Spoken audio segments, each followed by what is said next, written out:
of her famous Little House on the Prairie novels, Laura Ingalls Wilder was quoted as saying that they were the truth, but not all the truth.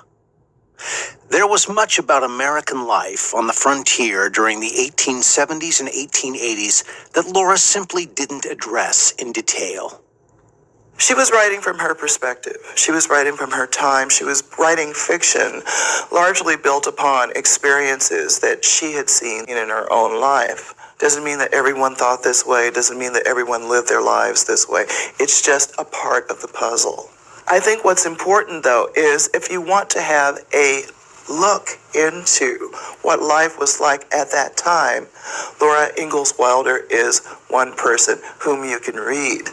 There are other sources that you need to look at, however, to see what was going on in the lives of Native Americans and African Americans, because they were there.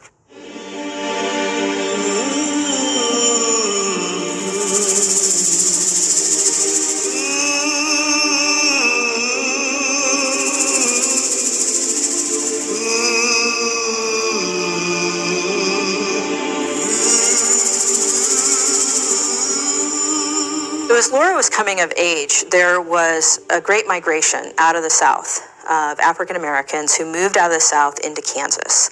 And they chose Kansas in particular because they thought that this was going to be a sort of promised land, a new Canaan, if you will. That's the kind of language that they used.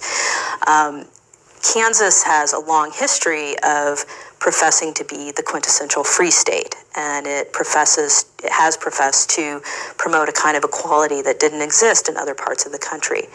The idea of movement is very, very important within the African American community, to move away from the old slavery past, the old restrictions, to create something new. Between 1870 and 1880, you have the influx of about 40,000 people coming to the Kansas region, which is a huge influx of people. But everything is not wonderful for them, and blacks are discriminated against. They are prevented from doing certain things. They are segregated in certain areas. In the Little House books, they're very open to people of African American backgrounds, of Native American backgrounds, but I think what Laura Ingalls Wilder as a writer might have missed were these larger issues of racial prejudice that existed not only on the frontier but in the North and the South as well. One, I'm never one to criticize an author for a historic piece for what they did or did not put in. I always teach to people that for a book, you have to accept it for what's there, teach the book from what it is, and then expand upon it as much as possible.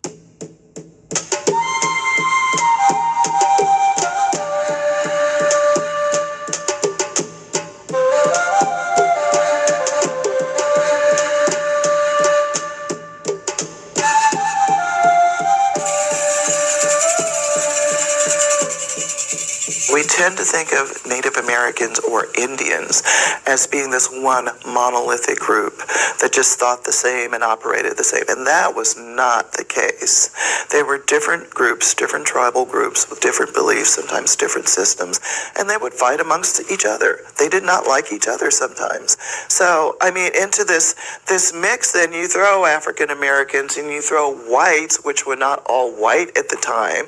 They looked at each other being different in terms of being of Irish background or German background or, Norwegian or whatever. And I mean, there was, it's not as cut and dry or definitely not as black and white as we tend to look at it. The Osage Indians figured prominently in Laura's third novel, Little House on the Prairie. Well, the Osage during French colonization learned how to use the resources of the plains and the prairies and the other environments that come together in Missouri in order to develop themselves as middlemen in the trade between the French and further western tribes. The Osage were well versed at this and very successful at it. They developed the largest trading empire, some say in North America, in the 1700s. They made sure to be on good terms with the United States throughout their tribal history. They never went to war against the United States or the U.S. Army. They believed that this would be a great way to preserve people, land, and hopefully some measure of sovereignty, and that certainly was the case. In By the Shores of Silver Lake, Laura writes about Big Jerry, a member of the Lakota tribe. One of the things about Big Jerry and Soledad Deschênes as sort of characters in Laura's story is they actually exemplify something that both happened in the 19th century that we rarely recognize and something that we rarely recognize even now in studying Indigenous peoples. Indigenous peoples had an incredible capacity to coexist with their white neighbors. Now, this is frequently not characterized, but Native peoples all over North America learned how to farm in ways that were more economical and successful financially and amongst their white neighbors. They learned how to raise livestock in ways that coexisted with their white neighbors, and they learned to speak languages of French, Spanish, English, or American counterparts all around them. Many Native peoples intermarried with a lot of their surrounding white populations. And they learned to do this because Native culture is culturally built to adapt to many different circumstances. If we compare Charles and Caroline's attitudes about Native Americans, what we see is that Charles had a lot more opportunities to engage with Native Americans. He was the one who was able to go hunting with them. He was the one who was often trading in a market or even in informal trades with them.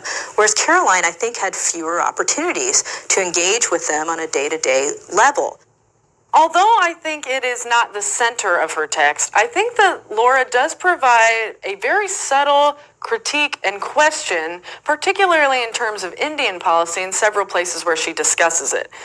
In several places she asks her mother, why do you not like or why do you dislike Indians?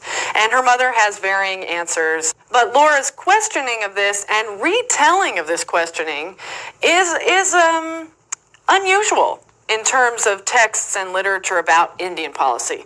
She also talks to her father about government policy and aren't we living in Indian territory?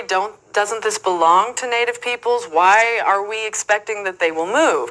And I mean, these are somewhat quiet critiques of why is it that Indian territory is a place that must be extinguished.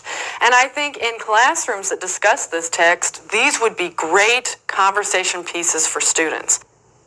If you're a young person and you've read part or all of the Wilder series, and you're like, wow, I'm really into this, I really want to know more about what was going on in the prairie during the 1870s and 1880s, you're blessed, because today we have the World Wide Web. You go to the internet and you go to social historical sites and you start looking at links on different areas, different groups, different tribes, different nations who were living there, different immigrant groups, and you just start expanding your knowledge. All you have to do is just keep asking yourself, why?